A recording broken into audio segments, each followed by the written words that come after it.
Welcome back to the Silly Little Girls podcast, and my guest today is the incredible Lisa Potter-Dixon. Lisa is a very good friend of mine. She is the most incredible makeup artist. She's an author, she's an entrepreneur, she's just an all-round incredible woman, and her story is so inspiring, how she's progressed through the beauty industry, doing her own thing. She even makes me cry, like she's that incredible, and I'm so excited for you to hear this conversation.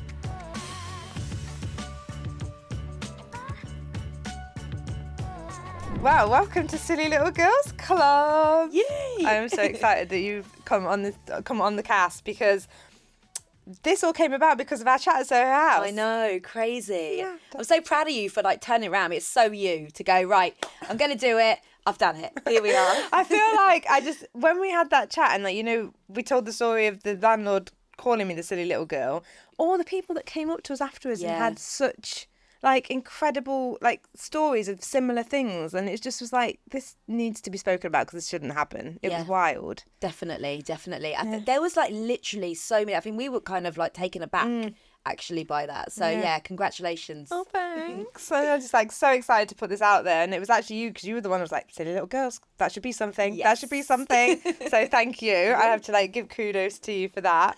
And I think you have such an incredible story as well, your journey in the beauty industry, and going from working within a company to being an entrepreneur, being an author, all of these incredible things. And that is what I want to talk to you about, because it's so inspiring. It's fun, isn't it? We were talking about earlier, when you're in it, when you're doing it, we're both the same, where we're like, okay, what's next? You kind of never sit back and actually realise, oh, I've done all of that. So it's actually nice to have a conversation, because maybe I'll walk away from this going, oh, wow, you've done all right, girl. You've definitely done all right. But it's a toxic trait of mine is to never reflect. Yeah. And never take, people always say celebrate the wins. And I'm like, no, what's next? Yeah. And it's bad, really. We should probably do that. So tell me, how did you get started in the whole beauty world? Well, when I was growing up, when I was very young, my mum was a model, kind of in the 80s, 70s before I was born, and 80s. So I was always surrounded by makeup. She then became a police officer. So oh my God. Complete change of path. But I was kind of always surrounded by makeup. I'm also the eldest of 7 kids. Oh, are you? So, yeah. I didn't know that. That must be mad at Christmas. Oh, there's shitloads of us. Yeah. They all come to our house now for Christmas. But yeah, so I was always, as the eldest, had all my sisters coming up to me, getting me to their makeup, although I preferred doing my brothers because they had these amazing eyelashes, and I was like, let's put this mascara on you. But back then, I'm 42 now, so back then, and you never really saw being a makeup artist necessarily as a career. We didn't have social media. I was doing makeup at school plays and stuff like that, but I never thought this is a career because, I grew up on a council estate in a place called Gosport, which is the biggest naval base in the world. My whole family were also from the Navy. So it was an island, literally. Yeah. That was what you had. And it was until I went to London at 18. I was like, okay, everyone, I'm off. Just got a train to London, got 3 jobs to pay for myself to go to uni. Yeah. But at the same time, still never thought about the makeup world as being a career. So I studied theatre and English. And then again, with the theatre side of stuff, I was just doing makeup as well as, writing plays and all that kind of thing. So it wasn't until I was working in one of my jobs in Office Shoe Shop, which, by the way, back then was the place to work. Oh, if you know, 100%. You know. Office was I remember trying to get in there on a Saturday and try and get someone's attention to get your shoes. It was popping off in Office. Yeah, it was the best place to work. I loved it. And this lady, I served her a pair of shoes, and she said, do you know anything about makeup? And I said, well, actually, yeah, I love it. And she said, I'm the HR director for Benefit Cosmetics. I'd really love to give you an interview, and can you come to Selfridges? And I was like, oh my God, Selfridges. Yeah. And how old was I then? I was probably 24. Yeah. And basically I did this interview in Selfridges, which was literally thrown in, do some makeup on people, here's the 3 products, off you go. Oh my gosh. And then she gave me the job as the manager of their Covent Garden boutique that was just opening. That is so serendipitous, isn't it? That's wild. You must have really done a good job selling them shoes. I think I sold 3 pairs of shoes. Yeah, she was thinking, this girl knows what she's doing. Yeah, so it was, at the end of the day, I suppose sales is sales, right? Yeah, if you've got the gift of the gab, you've got it. You've kind of got that, and I feel like I got that from my dad, for sure. So then I started working there, but I saw so much opportunity because Benefit back then was the makeup brands. I mean, it still kind of is. Like the Boing concealer and all of those. I remember queuing at Boots to get that. Yeah, it was crazy. And the difference was then it was ran by a couple called Gail and Ian, who were incredible, really became like massive mentors for me. And they had basically brought it over from America and they ran the whole of Europe at the time. And they just said, do what you want, make the money. So I was like, right, hold on a minute. What does that mean? So I started to do these events. It's kind of similar to, what you're doing now as well. I was kind of going, right, okay, well, I've got a space. Yeah. I'm in the middle of Covent Garden. Yeah. Covent Garden is this cool place where there's so many entertainers and performers. Let's bring all of that into the store. So we started to do events. And then I said to them, can I be the events manager for the whole company? And they said yes. And I was like, oh, shit. Right, okay. Cool. I don't know what I'm going to do, but I was going to do this. And at the same time, I was doing makeup, obviously, because it was a makeup shop. But we were surrounded by the likes of Hearst and all the magazine houses. So I was meeting so many editors and journalists. And there was these big, the Glamour Awards, the Elle Style Awards. And it was Lorraine Candy, who at the time was the editor of Elle, who's now a very, very good friend of mine, came in one day and she said, do you want to do a shoot? So, I've been doing her makeup and her brows and whatever, just as a customer. She said, do you want to do a shoot? And I said, okay. And then that was the beginning of me becoming a professional makeup artist. Wow. And then after about a year, I pitched to Benefit, could I become their first ever global head makeup artist? And they said yes. Oh my! I feel like Benefit. They knew that they had something good with you. Then I think it was all Gail and Ian. Like genuinely, it was all Gail and Ian. They just believed in me, and they said to me like, if you don't believe in yourself, no one will. So we'll believe in you. If it doesn't go right, fine, but you've tried. And then by the time I left Benefit about 8 years ago, I had a team of 40 makeup artists on the team. Wow! So it was kind of wild. That's insane. Yeah, it was wild. Sold someone a pair of shoes and then was like global makeup artist with a team of 40. Yeah, if you say it like that, it's kind of crazy. And I feel like, I loved working for the brand. I feel that actually any up and coming makeup artist should be working on a counter. It's like the journey. Yeah, the front line, isn't it, as well? With hair, makeup, that's the way that you learn. Yeah. You really do. Yeah, and that's where you make your mistakes, and that's where you learn, and that's where you grow. And then that's also when you're listening to customer feedback and things, and you're really understanding the needs and the barriers of those people that you ultimately want to make money from, I suppose. But you're able to give them value, and in return, they can buy your products. Exactly. And also the great thing about the industry we work in is how it makes people feel. Yeah. And I feel like that's the whole thing. That's the power of it. It's okay, cool, someone's going to buy that, but they're buying it because they feel good. Yeah. So that is nothing really better, is there? There's nothing better. Seeing somebody just come, either sit down and you just help them problem solve, and the confidence that it gives them. Like, my favourite thing is, like, I quite often sit up here, like, in the dark, like a creepy person, because you can see the salon down there. But it gives me a chance to watch people coming in and out of the door, and you see people coming in and they're like, they're weighed down a lot of the time. And then when they leave, they literally are skipping. And you're just like, you're going to go and have drinks with your friend now, feeling great. And like, who knows what that will lead to? We used to make people come in on a Saturday who came to store, write down how they felt when they came in the store, and then write down how they felt when they left the store. Oh my God. I'd write it on like a heart Post-it note and give them both to them. Yeah. And just tell them to remember that feeling, because I think that, that really is the power of beauty, and giving someone that time and listening to them. I mean, we really are therapists as well as hair and makeup artists. Yeah. But I think it is so powerful. It is. I just love that, and I think that really hits the nail on the head, isn't it? It's about invoking that feeling for people, and I think that's what a lot of brands miss. I think when they're looking for KPIs in numeracy values, it's actually a feeling that you should be chasing, not numbers, because you do one right, the other follows. Yeah. And you're doing it for the right reasons, and I think that is something. That's the mantra of Samantha Cusick London, and why it all started, and it just so being kind and empathetic and supportive of your clients, it just pays dividends. It's simple, really. It is simple, but how many people just forget that? Exactly. It's wild and overcomplicate it. Yeah, definitely. Nuts. So Benefit was a whole journey. Yes. And then it was only 8 years ago that you left there. Do you know what? I think it's about that. I always forget how many years it actually was. But it just got to a point where the company had changed a lot. Gail and Ian had retired. Yeah.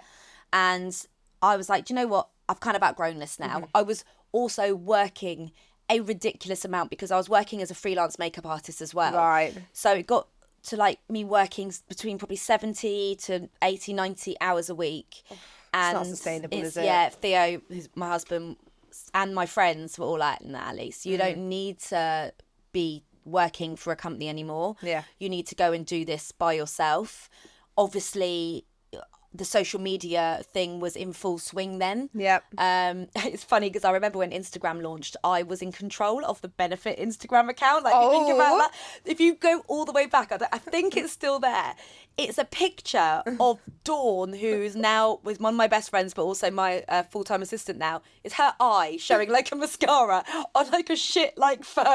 Oh my God, I wonder if it is still there. We're going to have to do a deep dive back in the archive. I know, it's so funny. But yeah, the social media thing, and I just saw that the Instagram, I thought, oh, there's something in this. Particularly when it came to beauty. So on top of me being ready to leave Benefit, I was also like, okay, well, I'm actually growing that side of stuff too. Yeah.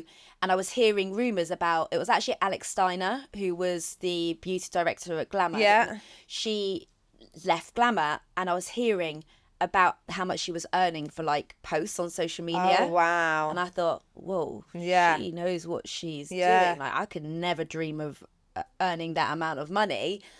And then leaving, then having social media, but also then being known in the industry as a makeup artist, all kind of work together. Gosh, that's amazing. Yeah, I think it's something to really think about, actually, is the earning potential of like social media and what that means. And like you see so many people now, like I talk to like young kids when they come in for job interviews for apprenticeships and stuff like that, and their actual goal is to become like an influencer and things, because you know, people are aware of it more now about like the kind of money that you can make and the opportunities that it gives you. But I feel like back when when we started out like posting online and stuff, the naivety of it as well, like, you know, just a picture of Dawn's eye and whatever. But you know what? That's the beauty of it. And that's where it's going back to. Because this is what's scary. What you're saying about people coming in and being like, I want to be an influencer. Like, I never I'm a makeup artist. Yeah, for sure. Yeah, that's what I do. Yeah. Exactly. It just happens that we have used social media to our advantage. But the petrifying thing to me is, and like, you know, from having younger siblings as well, is that conversation. Because actually, do you know what? Yes, it is a job, and people work very, very, very hard. But I always think you should have something. Yeah, is it a career? What's your long game? Because, you know, yes, the kind of what I'm saying about it going back to what it used to be is the authenticity. It changed a lot. It's become really slick. It's become like really kind of like It's a machine. A Netflix show, you know, really. And yeah, okay, that's amazing. And obviously with the rise of TikTok and everything, that is what people want. But what people really do is they buy into people. Yeah. People buy into people. Okay, so the reality, the going on camera with no makeup on and your hair up, the reality of showing your weaknesses as well as your strengths. What's happened is a lot of the influencers who are like the big dogs in the game have lost that authenticity. Yeah. And that's not their fault. That's the pressure. Yeah. Yeah. But I feel like it's coming back round, is changing. So anyone that's like wanting to go into that, you just got to, that sounds easy, but being yourself is the thing that will make you successful. Yeah, I think getting that connection with an audience, isn't it? And getting them to want to see you do well. And I think that's the thing. And I love that the long form content's coming back for that reason now, isn't it? Definitely. Like, there's nothing better than like putting on a Netflix like vlog and whatever and catching up with people, because you actually really care, I think, with what they're putting out there as well. And I think maybe because we know what goes into making these videos and editing them, you appreciate people taking the time to do that. But I do completely agree that it's gone back to that authenticity. One thing that I always remember seeing, I don't know why this resonated with me, but it was when we were looking at posts that were performing well and what wasn't performing well, we were looking across the whole board from like, you know, different industries to celebrities.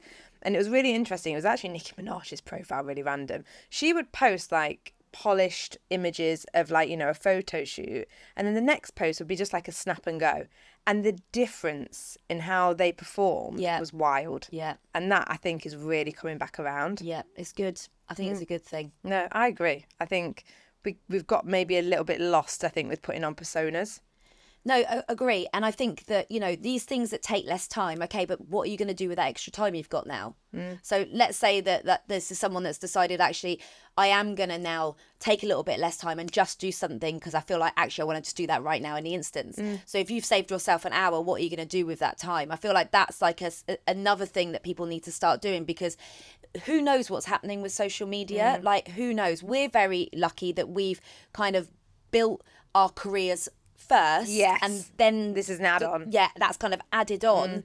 But yeah, who knows what's going to happen with it all? No, it's mad. And I think that's what, I mean, how do you kind of stay relevant with what you do? Having a career and what you share, does that change, do you think? Or do you think it will change? Or honestly, I don't even think about it. No. I just post what I want to post. My thing is, I love just chatting on stories. I'm not really into like the main grid stuff. I'll post my work. I'll post like, I don't know, I just post random stuff. I love it. I really do not think about it. I love that your much. chaotic unboxings, I think, more than anything. Yeah. Honestly, it's like everything's chaotic. But that is the way it is. I just don't overthink it. But again, I think that has come with experience. I think it's come with age. I think it's come with confidence within yourself, in what you're doing. I think it's come with not comparing yourself to anyone, because that is obviously a huge thing. Yeah. I've never compared myself to anyone because I just think we're all unique. But again, I really think that's come from the way I've been brought up. I think that's been coming from a big family. Yeah. I think that's come from a lot of things. I don't think that's an easy thing. Me just saying that makes it sound easy. Yeah, I think but it's it's come not. from a lot of different things, and there was so much pressure on people. I think it comes with age as well a little bit, because Definitely. now, well, I'm in my late 30s now, and it's like I think back to even when I started the business, the naivety that I had, and I just was like, so concerned with putting myself out there and like being like myself, because you're always fearful of that reaction. Yeah. But now, like you say, just put it out there. If they don't watch, they don't watch. Yeah. If they do, great. Yeah, exactly. Like, it's exactly. really inspiring. And I think one thing I did want to really talk about is like what this kind of like career, when you've got like a career like makeup artistry and hairdressing, the extra things that it brings. Like, talks about social media, but you're actually an author, which is crazy. Was it 3 books? Yeah. Someone forget about that. Yeah. But yeah, no, it's true. I mean, like I said, I studied theatre and English. Yeah. I've always loved writing. So I knew that if there were an opportunity came up, that's what I'd really love to do. And I think with makeup, very different to hair in the respect that there's so much that you can teach that people can do at home. Yeah. There is obviously a lot, but people can't really cut their hair. They No, can't really. I mean, they can try. They can Disclaimer, try. do not do that. Even colouring your hair is obviously not the same as going to a salon, whereas makeup, it's you can educate in a different way. So that was kind of what my books were about. But yeah, I think it's about not closing yourself off. What I found was that there's a lot of makeup artists, and again, I don't know if it goes across the whole industry, I'm assuming it does, who are like, well, I'm a true makeup artist. That's all I do, and that's all I want to do. That's fine. Yeah. But what they've done now is realise, well, actually, I'm not getting the work because I am just closing myself off, no matter how talented you are, because you need to be out there meeting people. How do you meet people now? You meet them through social media. Yeah. You meet them through doing, like talks that we've done and like whatever it may be. I just think in any career, whatever you're doing, never close yourself off to one path. Even if you think that is what I love doing, there's always going to be other things that you love doing that you can bring into that. Yeah, and if you close yourself off, you could never find them. Yeah. It's bizarre. Like, I never thought I'd be sat here doing a podcast. Yeah, exactly. And I love it. And that's just something, if you close yourself off to things and not connected and met people, you just, like you say, you just don't get those opportunities. Well, they're there, but you don't take them, probably is the best way to think about that. And also, just do it. Like, that's the thing. I feel that something that I remember Theo saying to me, particularly when I'm sure we'll talk about this, but I've also started a homeware brand. But Theo saying to me, if it was easy, everyone would do it. Yeah. I think we have to remember that. Everything that you do is not going to be easy. Like, if it was easy, everyone would be doing it. So if it's hard, it's worthwhile. Yeah. So just do it and don't be afraid to fail, because failure is really different to different people. Yeah. And actually, sometimes not even trying is a failure. I think that's probably the worst failure, really. And it's the worst injustice to yourself, in a way, because I think if you have got an idea and you really want to do it and you know it could maybe help people, then Yeah. why wouldn't you do it? Exactly. Like, I think it's so important. There was actually one thing that one of my friends, Connor, said to me, because again, I was getting a bit nervous about putting a podcast out there. And it comes back to sort of what he said is like, if you put content out there and it doesn't do well, then nobody cares because no one's seen it. Yeah. And I'm like, actually, Yeah. that really gave me confidence. I was like, right, if it flops, then actually no one cares because, you know, It's no one's not seen going to, it. though, Sam. No, It's gonna I'm be sure. fine. But like, it's just that kind of The really confidence, gave me that yeah. confidence to just be Yeah. like, actually, you know what? Let's just power and do it and Yeah. like take that opportunity. Because I think other things that's like really incredible is your work with Beauty Backed. Yes. So yeah. I mean, that again is something else that's come from having a career, but adding to it in such a way. It's so important. So if you guys don't know, Beauty Backed is a charity that Caroline Hiren started in COVID when the beauty industry was on its knees. You know, we were the last people to be remembered apart from the NHS and care homes and, you know, teachers. But the beauty industry really wasn't even spoken about. And the beauty industry brings in more money than the car industry in the UK. So if you put it into perspective, like we were being treated like silly little girls, really, you know, that is kind of how it was. And actually we bring in so much money to this country. So Caroline started this charity to basically support people in the industry during such a difficult time. And then she asked me to be a trustee. And that came off the back of me and my team saying, what can we do to help people? And we basically had so much product and we've always given away our products. Like we give away weekly product that we get given because we don't need it all. Yeah, sure. You know, and we're very grateful and lucky to get that stuff. But I always think, what the hell is everyone doing with this stuff? So it goes every week to, whether it be to nurses or teachers or refugees or whatever. So we put together all these products. We got authorization from the beauty industry and from different companies and said, look, listen, we're going to sell these bags that are worth 100 quid for 50 quid. Yeah. And that's what we did. And we made £50,000. And it all went into the beauty industry to support people. So being a trustee on Beauty Backed is really important because it's difficult. It's difficult. But Caroline and Leslie, Deja, Alex are the other trustees, you know, of phenomenal women in the industry. And I think together with the support of the entire industry, it's helped so many people. That's incredible. It's really important. Yeah, it's so frustrating, like how easily that people just discount our industry in that sense. Yeah, like, yeah, definitely. And it's such a valuable industry to society, really. It's really interesting because I think that, you know, even looking at now with the budget, with everything that's just come out, this industry, obviously a lot of industries, a lot of people are going to be affected, but it is that kind of middle ground, like your business as an example, you know, that's going to be massively affected. And actually disposable income is really difficult right now for so many people. But what people love to do is treat themselves to, whether it be a haircut, whether it be a lipstick, whether it be whatever. This is still forgotten about. It's still put to the side, and it's really disappointing. But yeah, I feel like all we can do is keep championing it, really. Just keep championing it, keep having conversations, because it's like at the minute, like, as soon as that budget dropped last week, we all had to like come together. So there's me, Clark, who's my ops director, and Greg. I literally just sat down and was like, what is this? Because, you know, we've been grafting really hard to go from one salon to 3. We're looking at another one. And one of the reasons that I started the salon was to be able to give people opportunities that I didn't have in terms of like having a nice work environment, having fair pay, and you know, being recognised for that. And this is just a really frustrating hurdle that we've got to somehow try and get around, because it is just massively going to affect hairdressing salons and SMEs, especially like the PAY like budget. Like, it's just crazy, like how just there's so much from the minimum wage increase, which is great, you know, understand that, you know, the living wage, we always try for the living wage, but it's the knock-on effects from that. So now it's like, right, we have to do this. We've then got, you know, it's looming over us about apprenticeship costs and stuff, and it's like, you know, businesses might not have safeguarded enough. Like, we're trying to work out and we think we're fine, but it could really limit people coming into our industry because there's not going to be those opportunities. It's already a mess anyway. I think there's only been about 1,500 people last year qualify as hairdressers compared to like 3 or 4 years ago when there was like 8,000. Wow. So we're already in a mess with that. And now we've got this to contend with where we're going to have to sort of really restructure how we're doing things to be able to keep offering training, to be able to keep offering these positions. And it's just so frustrating. Yeah, I think it's just that we didn't expect it. I think, I'm all for this new government. I'm all for like, the country needs change, and there's so much that needs changing.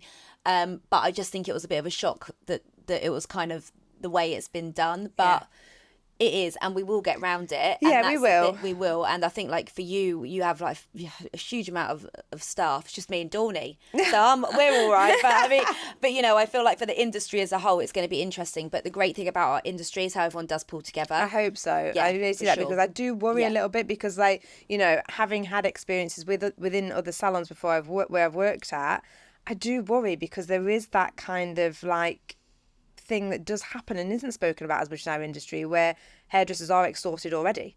And so now we're going to be looking at people like coming in and maybe not being given PAYE positions or this thing. I think employment, I'm really worried that the unemployment thing will just skyrocket because again you've got this new rights thing that's coming in because obviously I don't know if anybody knows, but most people that run businesses obviously will know. But if up until 2 years service, you don't really have as many rights. And I do think that's wrong and I do think that needs changing. But then you've got people coming in day one with the same rights as someone that's been there for 2 years. And is that just going to make probation periods longer? I really worry about how that is going to be perceived by people in the industry that perhaps aren't a values-driven business. Yeah, it's time will only tell. Do you know? But going to like the kind of worth of the industry, one of the hardest things that I think people don't realise is when we're kind of starting up, or even now, say we go and do an editorial shoot, we don't get paid. Yeah. This is the thing. This is why I'm saying like you have to always have like your thing on the side, whatever that might be, because to get, particularly as hair, makeup, stylist, nails, to go and out there and to get like your books and everything like that, you're working for free, right?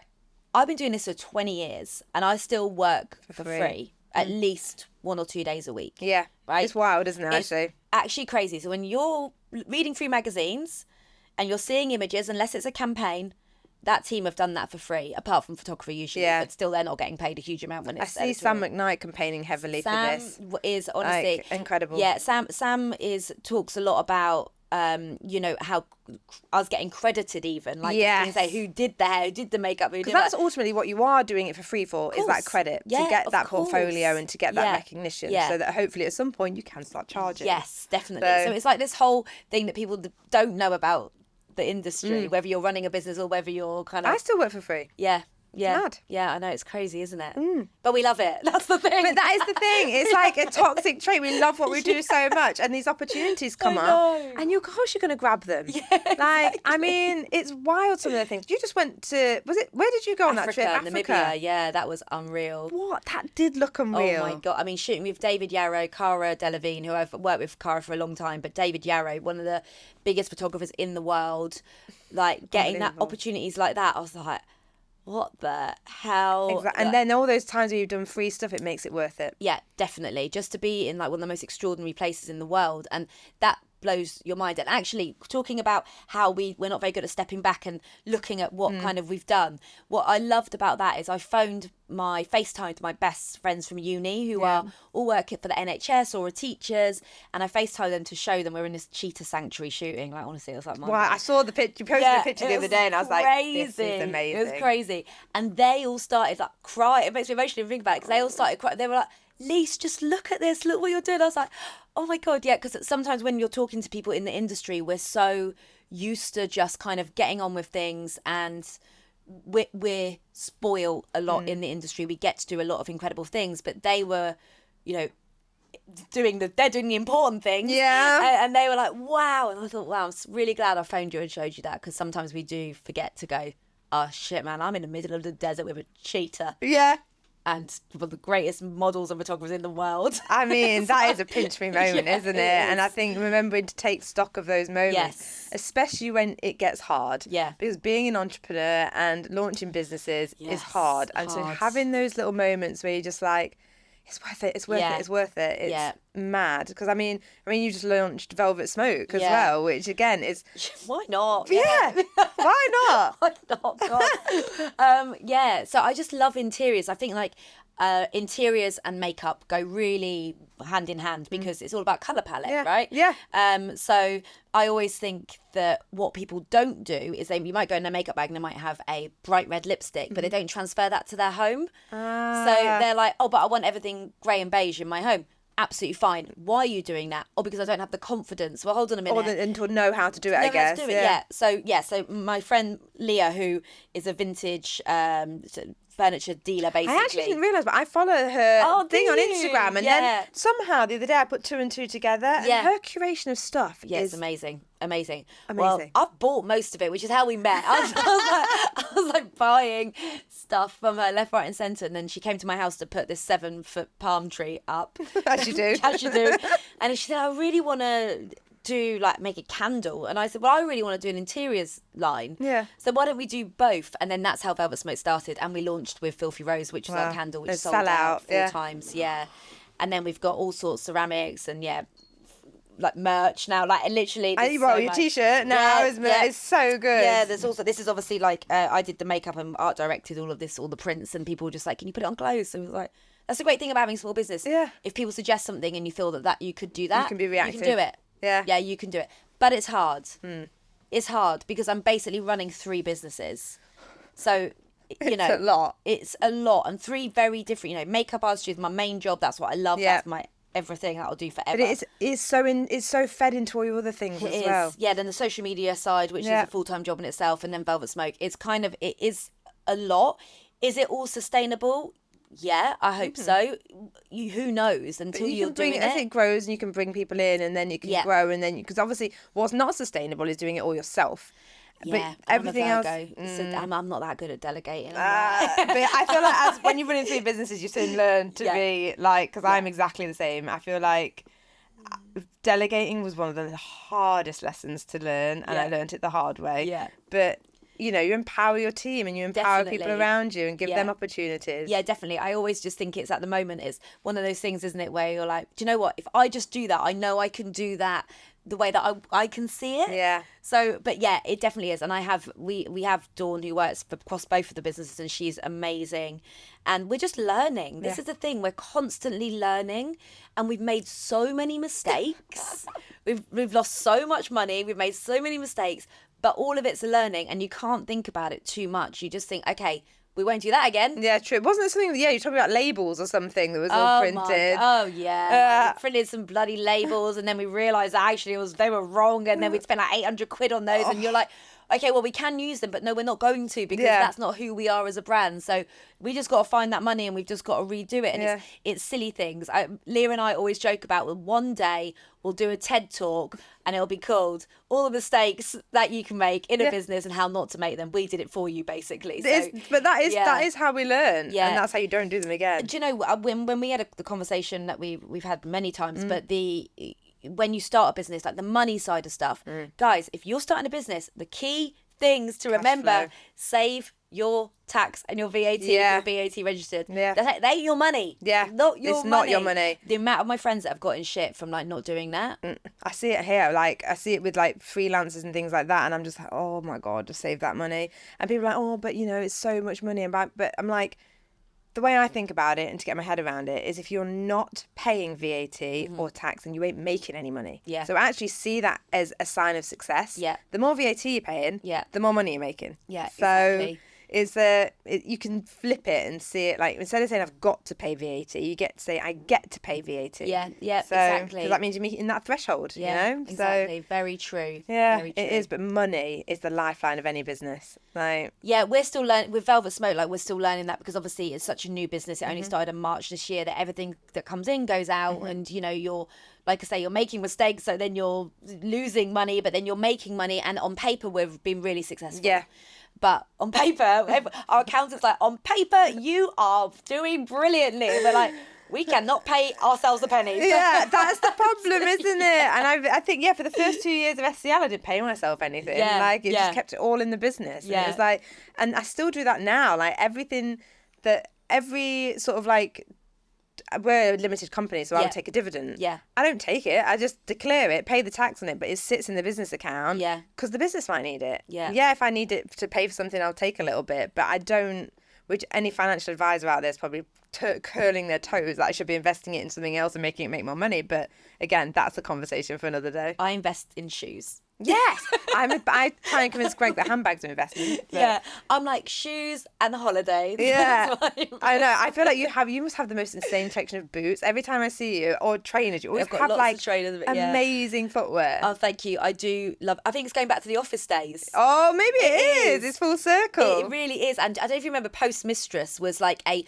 premium version of Office. It was on South Molton Street, not South. Yeah, South Molton Street. Yeah, I don't remember like Seven Dials. Yeah, and it had like Vivienne Westwood, and it had like all these Dries Van Noten, like all these designer shoes. I remember getting like I won this like prize because we made the most money one weekend or whatever, so they gave me like 70% discount. Oh wow! And I bought the Vivienne Westwood Sex Elevated shoes, which was still like 200 quid, so I'd saved up for however long to get them. And actually I met Vivienne and told her this whole story. Oh wow! And that was kind of this whole 360. But yeah, shoes are my weakness. Yeah, we've all got to have a vice. Otherwise, what's the point in working so hard? Exactly. But I mean, going on to that then, like, how are you finding, like, setting boundaries and creating balance in your life? Because, you know, it can be all consuming if you let it. Yeah, definitely. I think we're both very, very lucky to have the partners that we have in our life. Like, Theo, for me, is like the biggest support that I could ever wish for. I also have the best friends. There is no one in my life that is not a cheerleader for everyone. Like, I ain't got time for that negative energy. You know, I've lost friends. I've kind of moved on from friends if I've thought no, that I just you can't. There's no support there. You know, I just can't. And I think that's something that's difficult in life to do, especially in early life, like in your 20s and stuff like that. I don't think you learn those lessons until later, for sure. But I would say that without Theo, there's no way I could do what I do. Like, he literally just lets me get on with it, but also supports me so much. From the beginning, we've been together 20 years. So. Yeah, same as me and Greg. Yeah, literally. But I think it's so funny, like, to meet someone else that has had the relationship at that time. Because you say that to people and they're like, I'm sorry, what? Yeah, I know. I'm like, I know I look young, but seriously, and I feel like like finding somebody that supports you, and like I think there's a real misconception for like women hustle culture where they think you've got to do it all yourself, and there is no shame in like having a support network with your partner. You need it, like for sure, and also you know the equality level as well, like the way that Theo, we there's no kind of I'm doing this, you're doing that. We've been through so much together that I just think that, you know, we love each other and we support each other, and it really is that simple, and we have fun with it. So the balancing, if I am working too much, he will say to me like, right, you need a day off. You need a day off or whatever. But I also really love fun. So so I am really good at partying. So. Oh, good. I feel like that's good. So yeah, I always make sure that we party, and all my friends are the same. We love a party. We love going away together. We're going to Paris going to Disneyland or Disney. Are you? Oh my God, Disneyland Paris? Yeah, going to Disneyland on Friday just for why not? Why not? So we're really, really good at getting that balance. Oh, that is so good. And I think that is where a lot of people fall down. Like, it's difficult. Well, me and Theo have lost 3 of our parents. So you know, and we raised Theo's younger brothers and sisters from like the age of like they were 9, 11. So we've understand life in a way that only people that have lost people can, because life is too short, and all of our parents died young. So you're at a point where it's like, well, okay, well, what can happen tomorrow? Like, I really don't know. And actually, I think we both feel that we're living our life for people that can't. So it's kind of gives us that kind of energy to do that. And I would never wish on anyone what we've been through, but at the same time, I think that we feel that the way that we've transferred that into our lives in a positive has been really rewarding in a lot of ways. So and you want to do them all proud and make sure that I think there's a lot to take. If you can take such negative experiences and use it to fuel you for good, like that's really all you can do with it, I think. Because life is short, and you know, I think again we forget that. I think that we put so much stress on our shoulders, we put so much kind of pressure on us, and actually forget to live. Does it really matter? Does that thing matter? Will that matter in a week's time? Are you overthinking it? We all do it. I do it constantly. But when you then think that, you think, right, okay, what would that person do if they were here still and knew tomorrow they wouldn't be? Yeah. Well, they wouldn't worry about it. No, you wouldn't worry about it, would you? So it's kind of like always reminding yourself that life is so short. Yeah, and just to have a blast while you're here. Enjoy it. That's it, and do everything that you want to do. Yeah. Do you think that sort of like mentality is what's really helped you? Because I know obviously you've been very open in speaking about sort of like your health issues that you've had and stuff. Yeah. And I think for me, I read your Vogue interview on it and I was like, oh my God, she's just amazing, like crying. And do you think that has really helped you be in a position to feel comfortable sharing those sort of things? I think that actually, like, I've probably said it 3 or 4 times now, but being a big sister is like a big thing to be able to. Women's health, for those that don't know, I had endometriosis for 30 years, but stage 4, like the worst that you can have. I was in chronic pain every single day of my life. And then in January, I had a hysterectomy, at the age of 40. It's a huge thing. Yeah, it's a huge thing, but it was my decision, and I'm really lucky that I got to make that decision. Women's health is so not spoken to. It's so not researched. It is disgraceful the way that women are treated across the world. Like this, I know this will be going out afterwards, but I'm praying for America. Like it is really a very, very difficult, terrifying. And women's health is at the forefront of this in completely the wrong way. Yeah. So for me, it wasn't that I wanted to speak about the fact that I had this disease, but then when 1 in 10 women have this, and that is a very old statistic, so it's probably more like 1 in 5, right? That actually, because I had a platform to talk about it, I was like, right, I need to speak about this. But what I've done now is the Vogue article, when they said to me, can we commission you to write this piece? And I just said, do you know what? Yes. But then this is the last time that I'll talk about it in terms of like, a magazine or like doing like whatever TV thing or whatever, because I haven't got it anymore. Yeah. It's gone. Yeah. It's changed my life.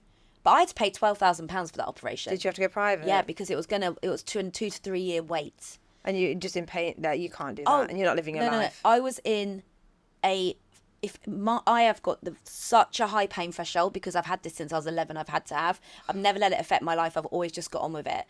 But my mind is very strong. I have to say that because resilient. I think that I don't want anyone to feel like who's in pain and not dealing with it well, that makes you weak, because it absolutely does not. That is absolutely not. But I'm very lucky to have a very, very strong mindset. And I think that just talking about it helped so many people. And it was just the amount of messages that I got that was like, well, actually, I don't feel alone anymore. And I never had that. So I was really, that's the reason I did it. But now that I don't have it, I'm protecting myself by saying, right, that's it now. The book's closed on that because I don't have it. And hysterectomy is not a cure, but hopefully it will never come back. Yeah. And I just think that I have a lot of friends, particularly like in the cancer world, who have continued supporting people, and it's consumed them so much. Yes, and it's not, you can't and do I was that like, yourself. No, I was like, do you know what? I've dealt with this for such a long time now. It's time to live your life. It's time to move on from that. But anyone that does have it, that is dealing with that, it is absolutely horrendous, and you have to just go to your doctor, talk about it, tell them. Even if you have to like tell them it's even worse than you think it is, because it probably is as worse. Yeah, it definitely is, because you're putting up with it. It's such a British thing to do in a way as well, isn't it? It's like, so be British, like, oh yeah, it's fine, when actually it's not fine, because you're crippled with agony and you can't do the things that you want to do. Yeah, definitely. Yeah, you've got to amp it up. It's completely. But I do think that things need to change in that front, and the people that we are talking about it, so that is a change in itself. That is a change. So that's really important. But yeah, I think that whole kind of thing also made me very strong, but also made me realise, like, okay, we've just got to just get shit done, because I had to have focus on other things to try and get through that. Yeah. So I did. You did. It's amazing. And like, honestly, I just think it's so wonderful that you felt comfortable to share that with, your platform and helping other women, because that is, that is just so important. Well, I also hope we're the last generation, our kind of age range, that have to be asked the question, oh, have you got kids? When are you going to have kids? God, I literally hate that question. I really hope that we, I know that my sisters who are in their mid to late 20s, they're not getting asked that question anymore, which I'm really pleased about. I mean, that is good, because I feel like as well, I think having a partner of 20 years, people just naturally assume that either you've got kids, you want kids, or you can have kids. Exactly. And it's like, no, actually. So it's completely different. I don't, obviously, it's not endometriosis. I have PCOS, and I know that I've got it's problems. not different. It is very similar. But it means that if we do ever want to have kids, we've got to go through the whole, treatment thing. And it's just, when people just ask you straight off the cuff, oh, when you're having kids, because they ask me that all the time, because they think, like, I'm running a business, I should probably get on with it. And you just think, no. Yeah. It's nothing to do with anyone else but you and your partner or yourself or whatever. Asking. Yeah. It's like, no. I think it is, that is changing. Yeah. But the kind of education behind all of that is slowly it needs to speed up. Yeah, but I mean, thank God we've got like people like you that will happily champion that and push that forwards, because without that we're not getting anywhere. Like, you've got to like vocalise for change. Yeah, definitely. And I feel like if you feel like you can, then do. If you feel like you can't, you don't have to. Of course. It's like everyone's private story, isn't it? Like, but like I say, like now I'm like, well, that's it. So yeah, it's hopefully change will come on that as well. Yeah, I'm sure it will. And let's just hope to God that America is not completely fucked any more than anyone is. I know. But anyway, we'll find out after this podcast launches. So, predictions now. I suppose to finish on, it would just be nice. You've had such a journey through your career, and I feel like